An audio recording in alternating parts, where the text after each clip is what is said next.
আসসালামু আলাইকুম সম্মানিত ভিউয়ার্স, কেমন আছেন আপনারা? আশা করি সবাই ভালো আছেন। বরাবরের মতো আপনাদের বাজারের চিত্র নিয়ে চলে এসেছি। হাট বাজারের আপনাদের সবজিগুলো দেখানোর জন্য চলে এসেছি। দেখেন কি সুন্দর সুন্দর টাটকা টাটকা মরিচ, সেই সাথে আছে কচুরমুখী। কচুরমুখী বিক্রি হচ্ছে 60 টাকা কেজি করে। কারেন্ট মরিচ বিক্রি হচ্ছে 300 টাকা 400 টাকা কেজি। সেই সাথে দুধ নিয়ে মানুষ কেনা করে চলে যাচ্ছে বাজার থেকে। দুধ বিক্রি হচ্ছে 40 টাকা 50 টাকা কেজি, দেখতেই পাচ্ছেন।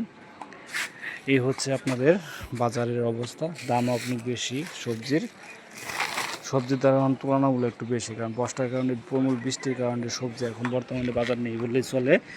তো হালকা কিছু সবজি আছে, তারপরে দাম বেশি। বেগুন আছে, বেগুন হচ্ছে 60 টাকা কেজি।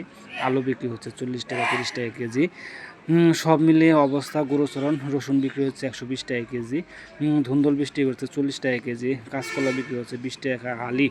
সব মিলিয়েই অবস্থা শোচনীয়।